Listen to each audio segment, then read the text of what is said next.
Boa noite, pessoal. Tudo bem com vocês? Estamos aí novamente para a nossa aula de redes de computadores. Olá, pessoal. Tudo bem? Estamos aqui para mais uma aula nessa quarta-feira. Tudo bom, professor Carlos? Tudo bem, Evanderson? Tudo bom?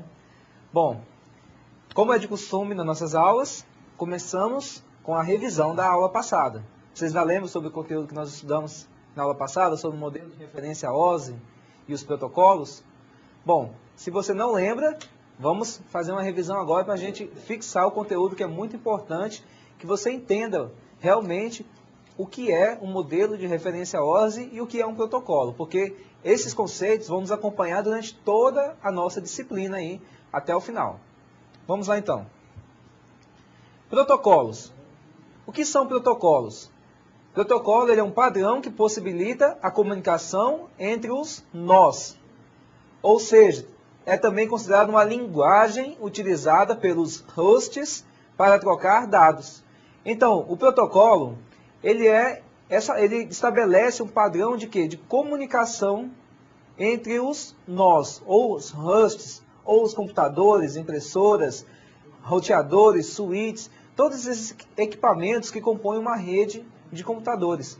Então, esse protocolo, ele vai definir como todos esses dispositivos podem se comunicar e trocar dados entre si.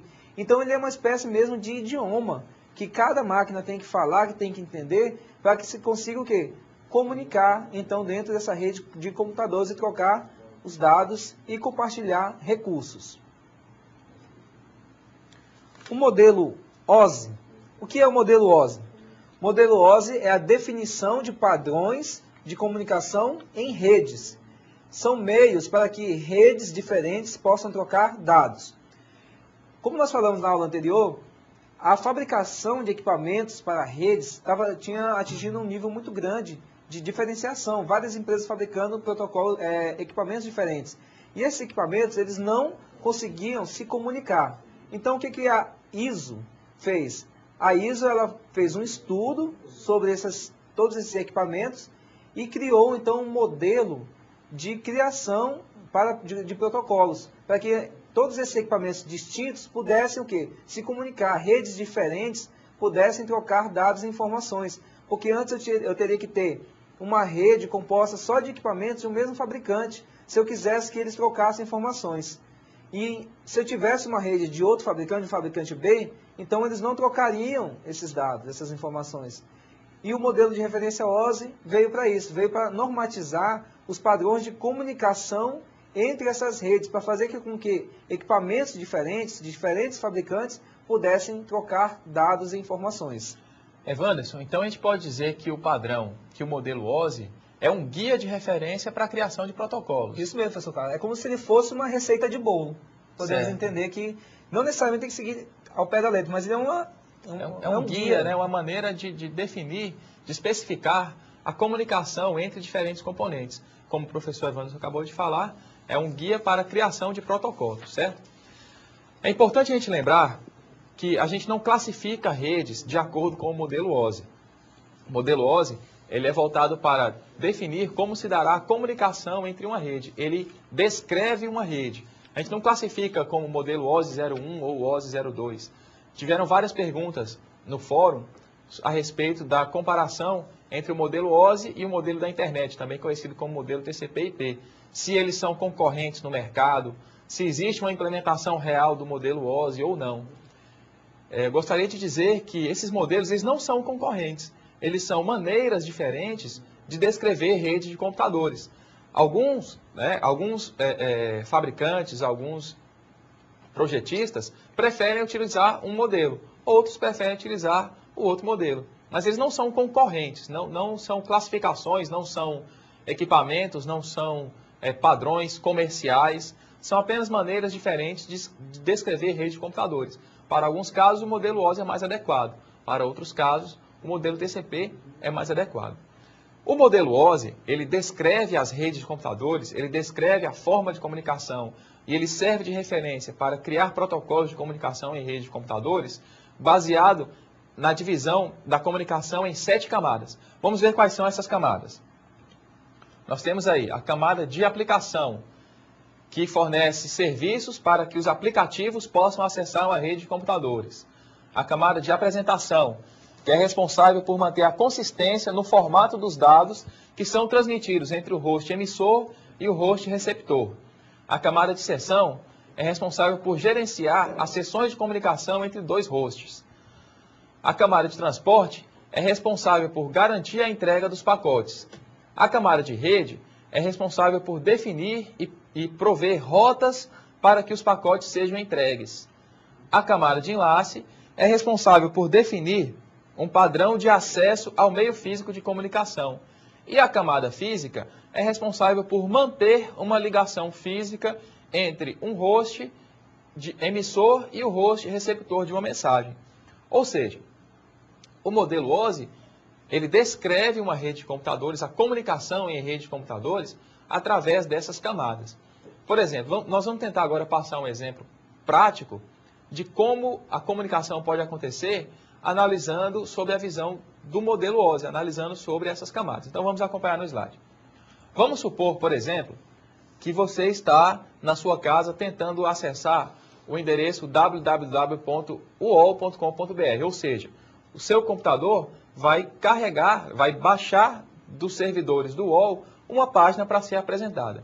Então, lá no seu computador, o Internet Explorer, que é uma aplicação, que é um programa, vai usar o serviço da camada de aplicação para enviar os dados requisitando uma determinada página para ser exibida.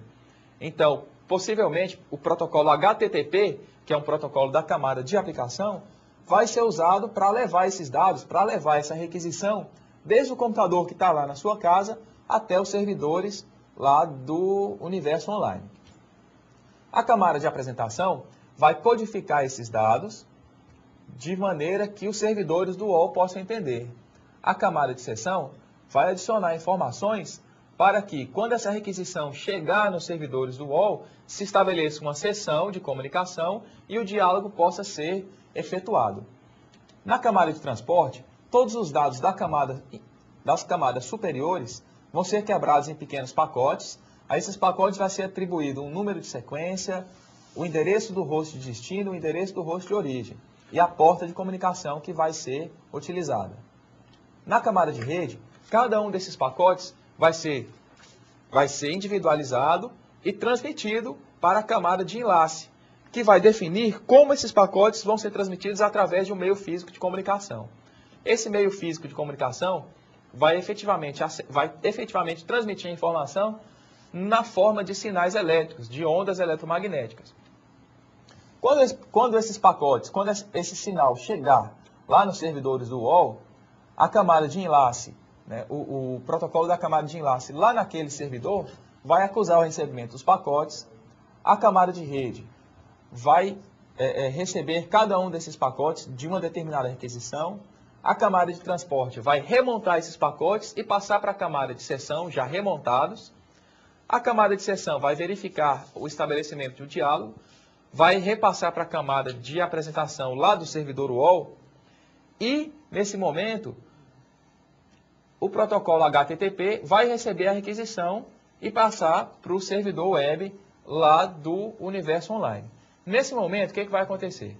Ele vai identificar uma requisição e vai retornar essa requisição, ou seja, vai enviar os dados requisitados para o computador da casa do cliente, através do meio físico, ou seja, todo o caminho inverso vai ser refeito, vai ser remontado os pacotes, estabelecida a comunicação em diálogo, a conversão no formato, e quando esses dados chegarem no computador do cliente, vai ser apresentado na tela do Internet Explorer, vai ser a página inicial do universo online, vai ser apresentado lá na tela do Internet Explorer, certo? Então, dessa maneira que acontece a comunicação, certo? Então, toda a comunicação usando o protocolo HTTP, que seria um protocolo da camada de aplicação, passa por todas as camadas. E cada camada vai se comunicar com a camada correspondente no host de destino, certo? Bom, então, eu acredito que aí a maioria já deve ter relembrado bastante aí sobre a aula passada, sobre cada camada, então, do modelo OSI. Lembramos ainda por que o 7 é um número mágico. Acho que vocês lembram que o 7 era em questões de gerenciamento, é um número bom de camadas, de se gerenciar, porque se criassem muitas camadas, seria difícil o gerenciamento desse protocolo, né? E se fossem poucas, haveria o quê? Uma sobrecarga de funções em cima de cada camada, porque vocês viram que cada camada possui uma função específica, ele trata a informação de uma determinada maneira necessária. Então, se você diminuísse esse número, então uma camada teria que ter muitas funções, então poderia dar muito problema de processamento e de gerenciamento. Então, 7 foi o número encontrado, um número bom para a construção então de um protocolo. Então, para a aula de hoje, vamos ver nossos objetivos. O primeiro objetivo da aula de hoje é entender as funções de rede que ocorrem na camada física do modelo OSI. E o nosso outro objetivo, identificar os tipos de meios de rede usados na camada física. Então, hoje nós entenderemos, durante a aula, como a camada física trabalha, como ela age, quais são os procedimentos, as funções dentro da camada física, para haver comunicação entre os hosts, e também nós entenderemos os meios de comunicação, os meios físicos de comunicação, quais são, como eles trabalham, que tipo adotar, qual é o melhor, qual é o pior. Então, nós veremos tudo isso nessa aula de hoje. Então, iniciando com o nosso conceito, camada física. Qual é a função da camada física? A função dela é de definir as especificações elétricas, mecânicas, funcionais e de procedimentos para ativar, manter e desativar o link físico entre o emissor e o receptor. Então, a camada física ela é responsável por tudo isso. Ela vai definir normas e procedimentos elétricos, mecânicos e de procedimentos e de funções. Para quê? Para que consiga, entre dois hosts, estabelecer uma comunicação e haver a troca de dados. Então, ela vai ativar, vai manter esse link de comunicação ativo e desativar também. Então, todos esses procedimentos estão dentro da camada física. Algumas teorias importantes. A transmissão de sinal é a propagação de ondas por meio de um meio físico, né, através de um meio físico, que podem ter suas características alteradas em tempo de execução, em tempo de trabalho aí. Então, a transmissão de sinal é isso, é a propagação de ondas, você vai pegar o sinal e vai transformar ele em pequenos sinais de ondas a serem propagados por meio de algum meio físico. A gente não disse que pode ser cabo, pode ser pelo ar, né? Independe do meio físico. Então, a transmissão de sinais envolve isso. Outra, a informação está associada às ideias ou dados manipulados pelos agentes que as criam, manipulam e processam. Então, os dados, isso aí é só relembrando uma primeira aula, né, sobre dado e informação, que já foi, creio que vocês já devem ter visto essa diferença. Então, os dados, eles são manipulados, são criados, são gerados. Então, a partir desse momento que o dado ele é agrupado e transformado em algo de valor, ele passa a ser, então, uma informação. Bom, então, de certa maneira, Evanderson, o que a gente vai falar aqui nessa aula é sobre como a comunicação vai acontecer em relação à camada física do modelo OSI que a gente já falou. Isso mesmo. Então, vamos revisar um pouquinho aqui no slide o que o professor Evanderson acabou de falar. Então, uma das funções da camada física é definir especificações elétricas, mecânicas e funcionais. E também procedimentos para ativar, manter e desativar o link físico entre o emissor e o receptor. Então, vamos pensar. Que história é essa de especificações elétricas e mecânicas? Por exemplo, se a gente observar bem, uma placa de rede, ela é diferente de um programa de computador. No processo de comunicação, ambos são importantes. Por exemplo, o Internet Explorer é um programa, uma aplicação responsável por fazer a interface entre a internet, por exemplo, e o usuário. Agora, nada disso vai funcionar se não tiver uma placa de rede ou um modem, por exemplo, um equipamento físico que permita que essa comunicação aconteça. Então, quando a gente fala em padrões elétricos, estamos falando de como esse componente funciona. Por exemplo, uma placa de rede.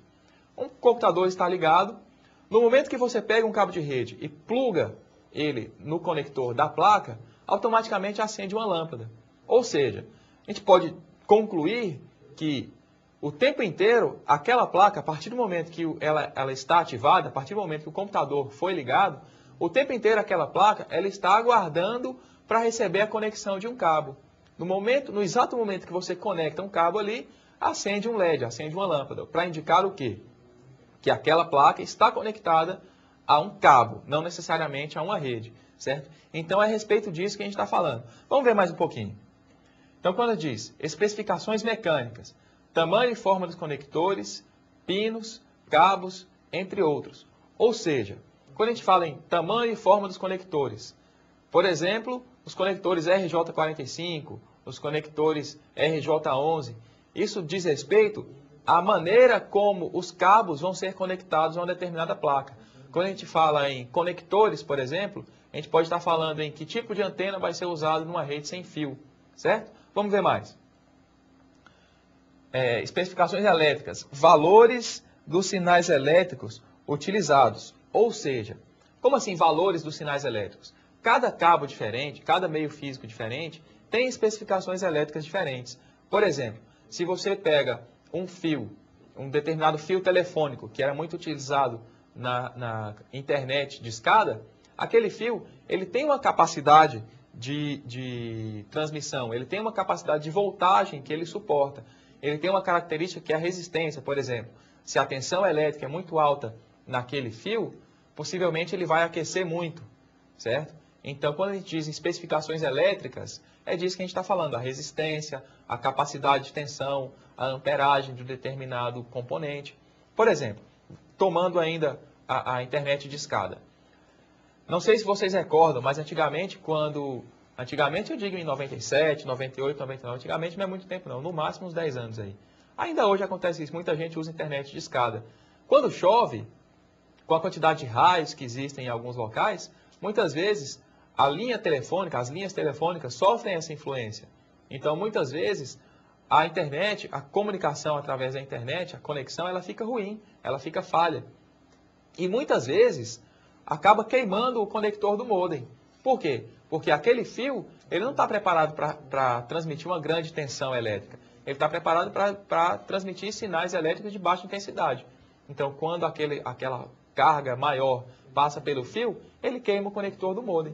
Muitas vezes acontecia isso. Então, quando a gente fala em especificações elétricas, é exatamente disso que a gente está falando. Certo, Evandro? Correto, professor. Um exemplo também que a gente podia ver a respeito disso seriam aqueles testes, né, professor, de conexão, né, exatamente. Com relação a um ponto e outro. Quando nós buscávamos fazer um teste entre transferir um arquivo, um exemplo bem simples, né? Transferir um arquivo de um computador para outro. O primeiro teste que a gente executa normalmente é por software. Eu faço uma chamada na rede através do Internet Explorer ou do Windows Explorer para a máquina na qual eu desejo me conectar e então, de repente, dá um erro. Qual seria o próximo passo? Eu testar, então, a nível físico. E como é que esses testes são executados? Eu vou fazer o teste no meio de transmissão, no cabeamento mesmo. Então, como é que eu executaria esse teste? Existem ferramentas hoje bastante modernas para executar esse tipo de teste.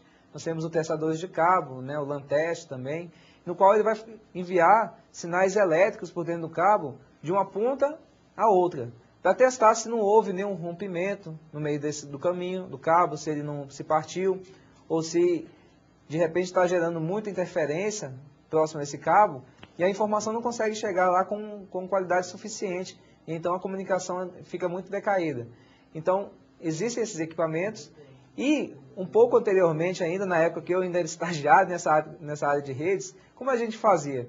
A gente chegava na ponta de um cabo, né, amarrava as pontas, né, professor? Aí vinha com o LAN teste e fazia um teste de curto, né? Então, se o aparelho apitasse, quer dizer que estava dando um curto-circuito, quer dizer que o cabo estava inteiro, até o final. Quando ele não dava nenhum sinal, não apitava o testadorzinho, o multímetro, quer dizer que estava com algum problema, em algum lugar o cabo tinha se rompido. Então, aí alguns testes que a gente faz em relação à camada física mesmo, né? A parte física do meio de transmissão aí. É verdade, mas isso na sua época. Hoje não, hoje né, eu vejo os estagiários lá, eles chegam lá testando um cabo, vão montar, coloca lá numa ponta, na outra, já testa, já dá a qualidade, tantos por cento da qualidade do cabo, da comunicação. Antes a gente ainda chegava, ó, está comunicando. Mas havia interferências eletromagnéticas próximas a ele, que a rede ficava lenta e ninguém sabia o motivo. Hoje a gente se sabe utilizar melhor esses padrões elétricos definidos pela camada física. Né? E esse é o intuito dessa aula de hoje também, é você conhecer esses cabos e saber que tipo de interferência ele pode sofrer e como a gente resolve, então, esse tipo de problema. Bom, seguindo aí na nossa aula, ainda as características da camada física, como nós falamos, as funcionais. Ela tem significado dado aos sinais transmitidos na camada física. E quanto aos procedimentos, especificam as funções e protocolos necessários para a transmissão de bits. Dentro dessa camada física, com relação aos procedimentos, o bit é considerado a unidade de medida lá do dado, da informação.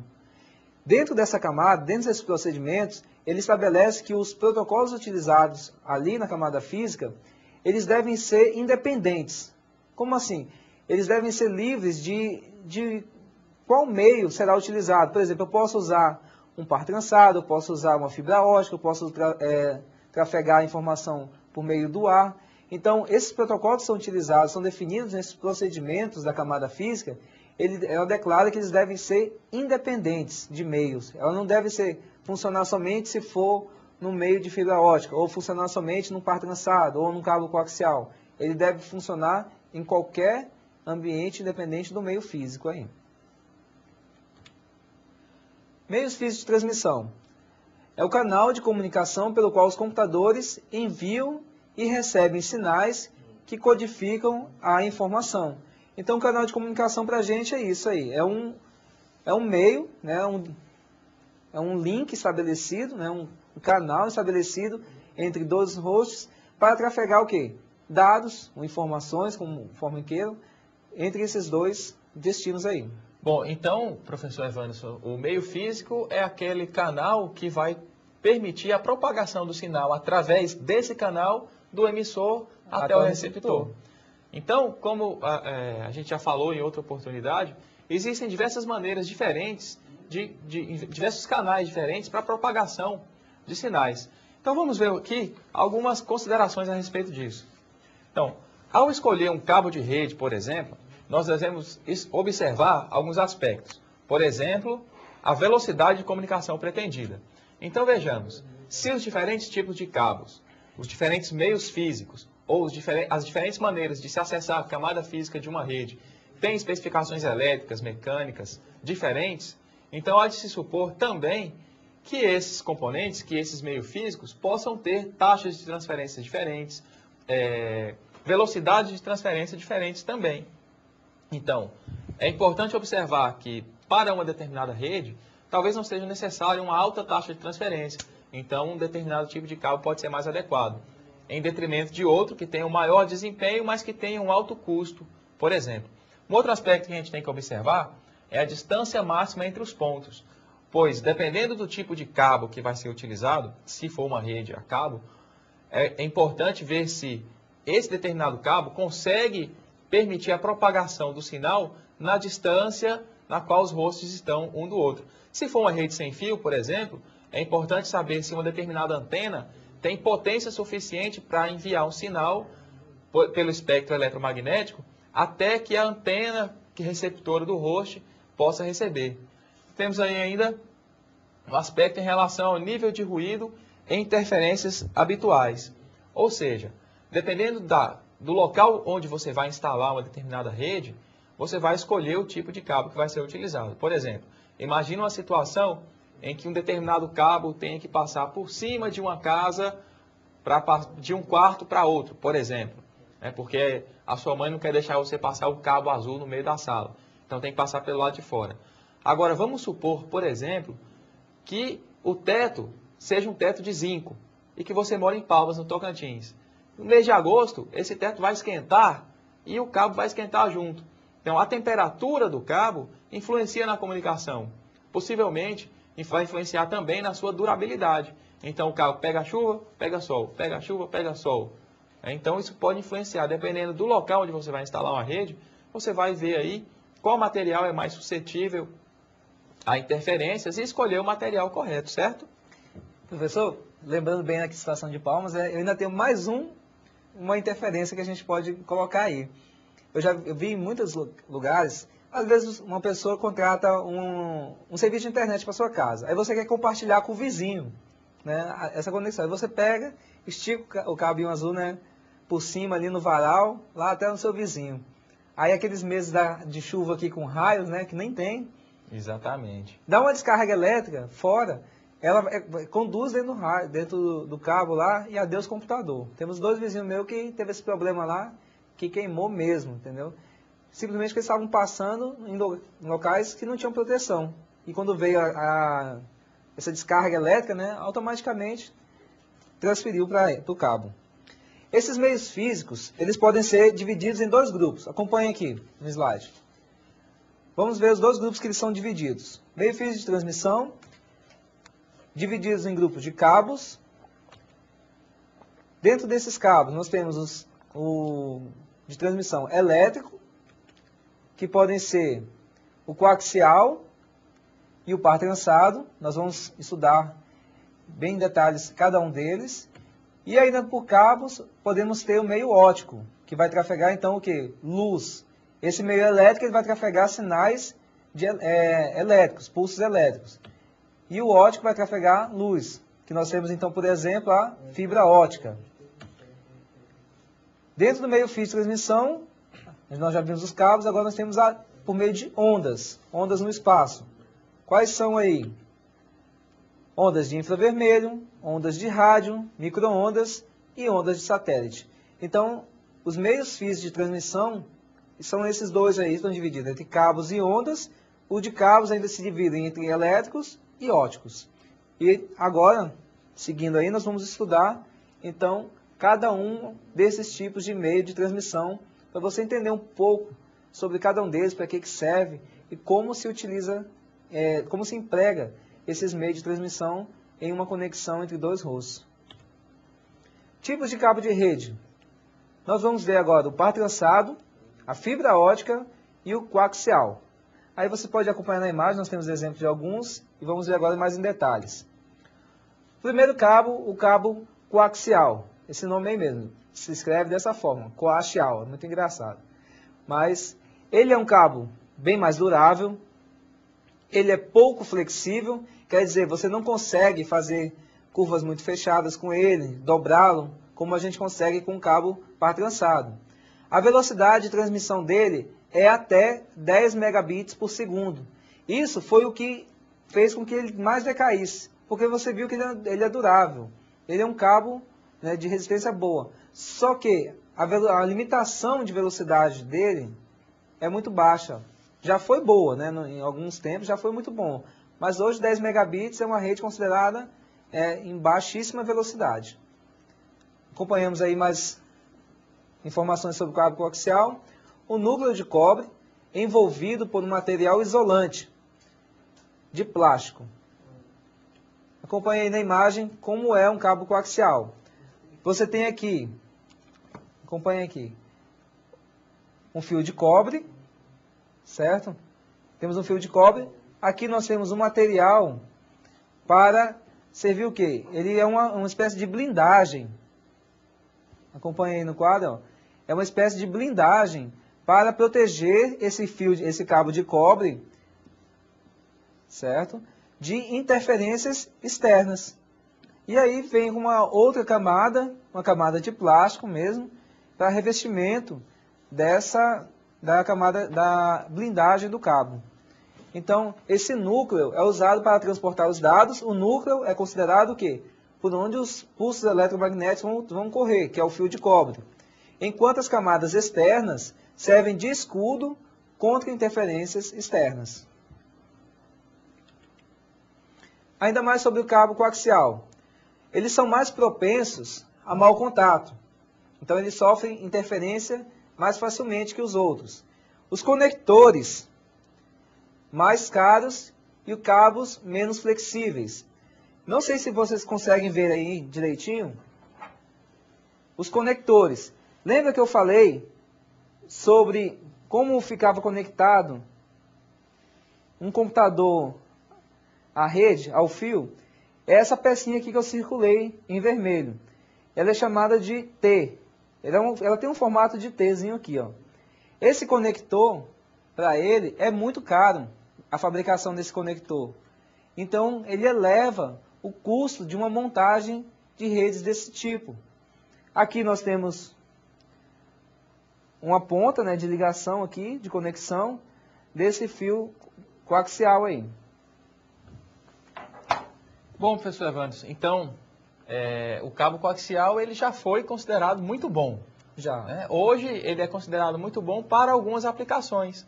Né? Por exemplo, se você observar quem tem TV por assinatura, Sky ou DirecTV, por exemplo, aquele cabo que sai da antena da DirecTV e chega no receptor lá da sua casa, é um cabo coaxial. Ou seja, é bom ainda para algumas aplicações, para outras não. Por isso foram desenvolvidos outros tipos de cabo. Por exemplo, os cabos de par trançado, que são 4 pares de fios, onde cada fio é isolado e trançados em pares, certo? E podem ser classificados em diversas categorias. Então vejamos, os cabos de par trançado são cabos, aquele cabinho azul, aquele famoso cabinho azul, que é bem mais barato. O conector é mais barato e a velocidade de transferência, a taxa de transferência é mais alta. Então, antigamente os cabos coaxiais eram muito bons e deixaram de ser muito bons porque o custo-benefício de um cabo par trançado é muito mais baixo. Vamos ver mais algumas características do par trançado. Eles são mais utilizados pela velocidade e a transmissão alcançada chega a 10, 100 ou até 1000 megabits por segundo. E eles têm um menor custo, ou seja, eles são melhores e são mais baratos. Talvez por isso, na utilização em redes de computadores, eles vêm substituindo, gradativamente, vêm substituindo e continuam nesse processo de substituição os cabos coaxiais. Os cabos de par trançado são formados por 4 pares de cabos, certo? Então não é simplesmente pegar os cabos, ligar nos conectores e ligar num computador e no outro e já está estabelecida a comunicação. Não é assim que funciona. Existe um padrão de ligação desses cabos. Esses pares, eles são organizados de acordo com padrões que devem ser respeitados. Caso contrário, a comunicação não vai funcionar, certo? Então é um bom tema para pesquisa aí, como montar um cabo de par trançado em relação à necessidade de um concentrador. Existe um padrão de montagem de cabos de par trançado que necessita de um concentrador. E outro padrão que permite ligação direta entre 2 computadores, por exemplo, que é o chamado cabo cross. Outra coisa importante da gente falar é em relação ao desempenho de uma rede. Por exemplo, o cabo par trançado consegue transferir até 1 gigabits por segundo. Agora, se as placas de rede e os switches ou hubs não estiverem preparados para transmitir a essa taxa de transferência, a essa velocidade, a tendência é sincronizar pelo equipamento mais lento. Ou seja, se toda a rede está na faixa de 100 megabits por segundo e você pluga um computador cuja placa só consegue transmitir e receber a 10 megabits, a comunicação de toda a rede vai ser denegrida para esse nível de 10 megabits. Então são algumas considerações aí a respeito do par trançado. Outras características. Existem 2 tipos principais de cabos de par trançado, que seria o tipo UTP, de Unshielded Twisted Pair, ou seja, um cabo sem blindagem, e o STP, que vem de Shielded Twisted Pair, ou um cabo com blindagem. Ou seja, o cabo com blindagem, ele vai ser mais resistente aí a algumas interferências que possam ser impostas a esse cabo, seja eletromagnética, seja em relação à temperatura, seja outros tipos de interferências, certo? Bom, continuando ainda com os meios de transmissão, temos agora a fibra ótica. Acompanhe aí no slide. O que é a fibra ótica? A fibra ótica ela é um meio de transmissão capaz de conduzir luz em forma moderada, em forma modular. Ela, em relação às outras, ela é um meio de transmissão bem mais caro do que o cabo par trançado e o cabo coaxial. Ela não sofre interferência eletromagnética. Por quê? Porque como nós vimos na tabela lá, nós vimos no gráfico de classificação dos tipos de cabos, dos meios de transmissão, nós vimos que podem ser cabos, eles se dividem em eletromagnéticos e por luz, né, por óptico. Então, a fibra ótica está dentro dessa classificação. Então, sinais elétricos não interferem na transmissão de dados de uma fibra ótica. Por quê? Porque ela trafega luz modular e não pulsos eletromagnéticos. A taxa de transferência, a taxa de transmissão de dados, ela é muito mais alta que os demais tipos de cabos. Então, a fibra ótica ela é utilizada em redes de altíssima velocidade. Logo que foi criado essa tecnologia, foi logo aproveitado pelas empresas de telecomunicações. É muito utilizado por elas para trafegar o quê? Dados a longas distâncias. Por ela ser muito rápida, então elas logo utilizaram esse tipo de transmissão aí, porque a velocidade da luz é bem mais rápida. Agora, problemas que podem ocorrer. Um exemplo clássico é quando você tem muitas autoestradas, já tem lá umas placas de aviso, né? Cabo de fibra ótica enterrado. Então, as telecoms, né, como são chamadas essas empresas de telecomunicação, elas aterram esses cabos à beira da rodovia e interligam estados, passam no Brasil inteiro com esses cabos aí para trocar dados. Às vezes, a pessoa chega lá e, né, vai cavar ao redor da pista, ao lado da pista, e acaba rompendo aí uma fibra. E aí, vai prejudicar uma boa parte de uma cidade aí com relação à comunicação. Se não houver uma redundância, então pode até isolar uma determinada área de cidades do estado com problemas de comunicação. Isso já aconteceu no Tocantins há uns anos atrás, quando romperam um cabo um pouco mais ao norte do estado. Todas as cidades do norte ficaram sem comunicação, devido a esse rompimento desse cabo aí. Então, são problemas que a fibra ótica enfrenta, né, por ter que passar por locais de grandes distâncias, áreas isoladas. Então, sempre ocorre. E um problema da fibra ótica é o alto custo dessa rede. Para você fazer uma emenda num cabo desse, é muito caro. Você tem que ter equipamentos específicos, a mão de obra específica, o tempo que se gasta para fazer uma emenda é muito alto, porque são vários fios, né, quase como fossem cabelinhos assim, de vidro. Então você tem que emendar todos eles, o processo é muito demorado, né? Existem equipamentos próprios para isso, é claro, porque a mão não teria como fazer. Então ele leva bastante tempo, então encarece muito o custo de montar uma rede desse tipo aí. Ela não carrega impulsos elétricos. Os sinais, no caso o bit, que nós falamos que é a unidade de dados da camada física, eles são convertidos em quê? Em feixes de luz. Então, na imagem aí vocês têm exemplos de fibra óticas, né, que nós utilizamos aí. Bom, pessoal, uma curiosidade sobre a fibra ótica é que se a gente for pensar que a luz ela pode ser transmitida pelo ar ou até mesmo pelo vácuo, precisaria realmente de um meio físico? Na verdade, precisa sim. Nesse caso, o cabo de fibra ótica, a fibra ótica, a transmissão por luz, nesse caso, não é considerada uma transmissão sem fio, justamente porque ela necessita de encapsular essa transmissão dentro de um cabo, né? Ou seja, a luz é transmitida dentro de um cabo, então não pode ser considerada uma rede sem fio. Vamos acompanhar aí alguma curiosidade a respeito disso. Embora a luz seja uma onda eletromagnética, a luz das fibras não é considerada sem fio, porque as ondas são guiadas dentro da fibra ótica. Essas ondas, elas são envoltas por camadas de material de revestimento reflexivo, uma camada de plástico feita de Kevlar e um revestimento externo. Ou seja, os cabos de fibra mesmo, de fibra ótica que transmitem a luz, são envoltos por material reflexivo. Assim a luz não se perde. O sinal ele demora muito para perder força, porque ele vai sendo refletido pelas paredes. Não é isso mesmo, Evanderson? Isso mesmo, professor. E aí nós temos ainda dentro da fibra ótica a classificação dela da seguinte forma: as partes que compõem a fibra. As partes condutoras de luz são chamadas de núcleo e revestimento. O núcleo, como nós citamos o exemplo do cabo coaxial, o núcleo seria aquela malha de vidro, onde a luz vai ser refratada, onde a luz vai ser transmitida lá dentro. E a parte de revestimento seria aquela casca que vai ao redor, que vai permitir a refração da luz, vai fazer com que a luz permaneça dentro desse conduíte aí, dentro desse condutor de vidro.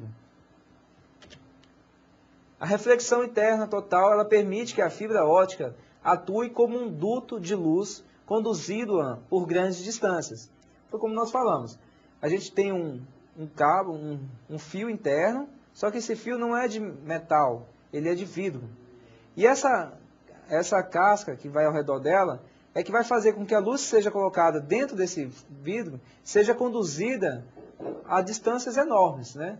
Então, a cada período de distância, uma distância X de quilômetros, a gente coloca um repetidor que vai pegar o quê? Vai pegar esse sinal que decaiu e vai jogar mais para frente com mais intensidade para atingir uma distância ainda maior, então. A fibra ótica, nós temos a classificação em multimodo e monomodo. Vamos ver algumas características da fibra multimodo. Elas atingem grandes dimensões, elas têm grandes dimensões de núcleo, elas permitem a incidência de raios de luz em vários ângulos. Elas são mais fáceis também de se fabricar. Então essas fibras multimodo, elas têm essa característica marcante dela aí, essa de permitir a incidência de raios de luz em vários ângulos. Quando nós formos falar da fibra monomodo, vocês vão entender perfeitamente a diferença entre eles. Mas ela é uma fibra que permite que você possa manuseá-la, você possa conduzi-la por locais com mais dificuldades, né? Com lugares mais dificultosos, um pouquinho de se passar um cabo aí. Você pode dobrar um pouco mais a fibra, né, na verdade. É verdade. Bom, só complementando aí a título de informação, a fibra ótica do tipo multimodo, ela pode ter dois tipos. Ela tem o tipo índice degrau, que tem um nível de reflexão entre o núcleo e a casca, e é um tipo de fibra com capacidade de transmissão mais baixa. Existe a fibra de índice gradual, que tem vários níveis de reflexão, que permite uma maior capacidade de transmissão e tem uma dimensão maior que a degrau, certo? Aí apenas a título de informação sobre alguns tipos de fibra ótica multimodo que existem. Com relação aos revestimentos da fibra ótica, nós temos o seguinte: nós temos a casca simples, ou seja, um revestimento simples, e apresenta apenas um envoltório sobre o núcleo. Quer dizer que então o cabo de fibra ótica ele vai possuir apenas um tipo de casca que vai envolver esse cabo, né, essa malha, esse núcleo. E também nós temos a casca dupla, que apresenta mais de um envoltório sobre o núcleo.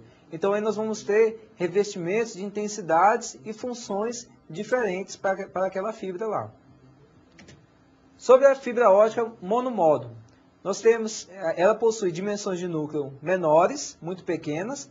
Ela permite a incidência de raios de luz em um único ângulo, o que dificulta então que ela seja manuseada, faça curvas, por exemplo, com ângulos mais fechados. Então, para fazer uma curva numa fibra monomodo, você tem que fazer com ele bastante aberto, porque ela não permite muitos ângulos de refração. Também, a sua fabricação requer equipamentos muito complexos. Elas se diferenciam pela variação do índice de refração do núcleo em relação à casca. Elas são classificadas em degrau standard, dispersion shift e non-zero dispersion. Ela possui uma maior banda passante, quer dizer, ela consegue transmitir uma maior quantidade de dados a uma velocidade muito maior do que a multimodo. Também ela tem uma atenuação mais baixa e, dependendo da qualidade da fibra, elas geralmente ultrapassam 50 km entre os repetidores. Então, para você enviar um dado, umas informações a determinadas distâncias, você, por exemplo, a cada 50 km, você tem que colocar um repetidor para dar uma reforçada no sinal de luz para chegar até o ponto final aí. Evanderson, para transmitir dados a distâncias maiores de 50 km sem repetidor, acho que só por satélite, né? Só por satélite. Então é justamente sobre isso que a gente vai falar agora, sobre a comunicação sem fio. Vamos acompanhar. Então, comunicação sem fio, ela acontece através de ondas eletromagnéticas que podem trafegar pelo espaço sideral ou por meios como o ar. Então, exemplos de comunicação sem fio são as torres de celular, as torres de televisão, os próprios satélites, a comunicação entre celulares via Bluetooth, entre outros tipos de equipamentos, certo? Cada um desses meios de comunicação tem padrões específicos que definem aí como a comunicação vai acontecer, a intensidade dos sinais e por aí vai. Por exemplo, o controle remoto das televisões é uma comunicação através de infravermelho. Uma especificação desse tipo de mecânica, no caso, desse tipo de equipamento, é a angulação. Se você pegar o controle remoto, a televisão está ali e você vira o controle remoto para lá, não vai funcionar. Por quê? Tem uma especificação mecânica que determina um ângulo mínimo de recepção do sinal infravermelho entre o emissor, que seria o controle remoto, e o receptor, que seria o receptor da televisão, certo? Então nós temos aí algumas aplicações comuns para a comunicação de rede sem fio. Por exemplo, pessoas em automóveis utilizando sistema de GPS, por exemplo, satélites que enviam informações sobre o tempo, ou programas de televisão, as sondas espaciais que vão lá tirar foto lá de Júpiter, os ônibus espaciais que se comunicam com a Terra através de redes sem fio. Então essas aí são algumas aplicações das redes sem fio que a gente tem para passar para vocês. Ou ainda, simplesmente, se você pegar um notebook e abrir lá, ligar o seu notebook na cidade de São Paulo, por exemplo, provavelmente você vai encontrar várias redes sem fio disponíveis. Essas redes sem fio, elas podem ser detectadas pela antena do seu notebook como sendo sinais que a antena capta de access points, ou pontos de acesso para a rede sem fio. Você pode usar um access point, por exemplo, para criar uma rede sem fio e conectar essa rede sem fio a uma rede estruturada através de cabeamento, né? Pode servir, inclusive, como uma ponte para ligar uma rede sem fio e uma rede cabeada. É mais ou menos por aí, Evanderson. Bom, professor, é isso aí mesmo. Então, os meios de transmissão de dados da camada física que nós tínhamos a conhecer são esses aí. São os cabos coaxiais, par trançado, fibra ótica e as comunicações ainda sem fio. Então, na aula de hoje, vamos ao resumo da aula de hoje? O que nós conhecemos na aula de hoje? Sobre a camada física e suas funções. Nós vimos que a camada física ela define as especificações elétricas, mecânicas, funcionais e de procedimentos para ativar, manter e desativar um link de comunicação entre dois pontos, entre um emissor e um receptor. Nós vimos também os meios físicos de transmissão. Nós vemos que o meio físico de transmissão é o canal entre dois pontos que é estabelecido para a transmissão de quê? De dados, para a troca de informações entre dois hosts ou mais, né? Bom, nós falamos também sobre quais os tipos de cabos de rede. Os cabos coaxiais, os cabos de par trançado, os cabos de fibra ótica, nas modalidades multimodo e monomodo. E falamos também sobre as redes sem fio. Então esse aí foi o conteúdo da aula de hoje. Bom, pode ter parecido meio corrido, mas o conteúdo da camada de rede, da camada física, ela é bem extenso mesmo, né, professor? É verdade. Os detalhes que envolvem esses meios de transmissão são muito grandes. Então nós vamos estar também na web. Nós temos lá eu e o professor Carlos, ainda tem o professor Vinícius, o professor Jefferson. Vamos estar à sua disposição para tirar maiores dúvidas aí. E dando prosseguimento àquela nossa série que nós iniciamos sobre o vídeo do como funciona a internet, nós vamos passar hoje a nossa segunda parte então do vídeo. Acompanhem.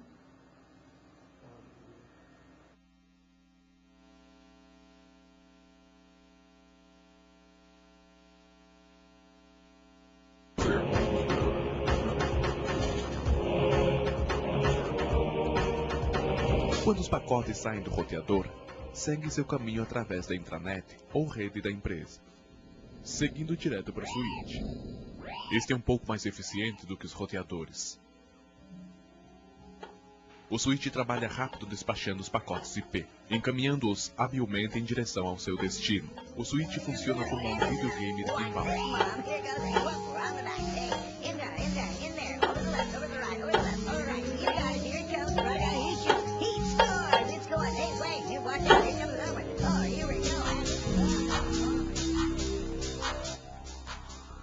Conforme os pacotes vão chegando aos respectivos destinos, são apanhados pela interface de rede, que está preparada para os despachar para o nível seguinte. Neste caso, o proxy, que é utilizado por muitas empresas como intermediário, com a função de estabelecer e compartilhar entre vários usuários uma única conexão de internet, e também é utilizado por questões de segurança.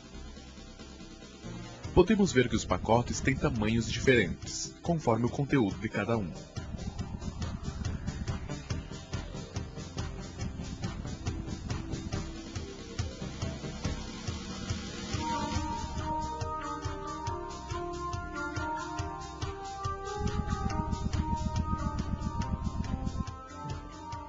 O proxy abre o pacote e procura o endereço web, conhecido como URL. Se o endereço for aceitável, o pacote é enviado para a internet.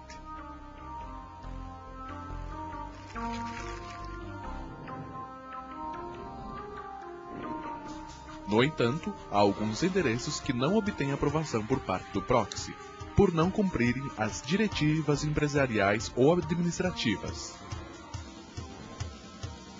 Tais endereços são imediatamente eliminados. Esse não é o nosso caso. Logo, nosso pacote volta novamente à sua rota dentro de nossa LAN.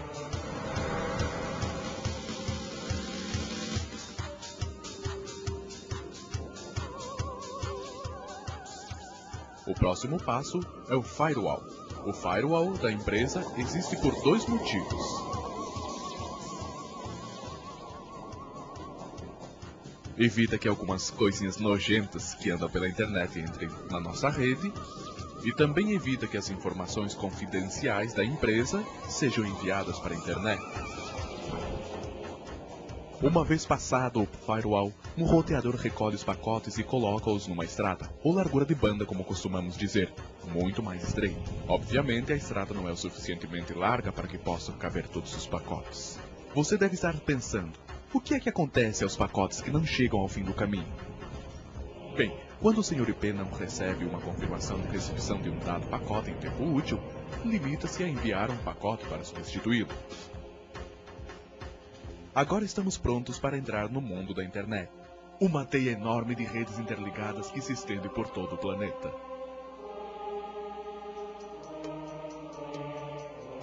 Aqui, os roteadores e switches estabelecem ligações entre as redes. Pois bem, a internet é um ambiente completamente diferente do que encontramos dentro das paredes da rede local. Aqui fora é um faroeste, muito espaço, muitas oportunidades, muito para explorar e muitas opções. Graças à existência de poucos controles e regras, as ideias novas se encontram aqui em solo fértil para ir mais além. Mas devido a essa liberdade, também alguns perigos se escondem. Nunca se sabe quando é que pode aparecer o terrível ping mortal.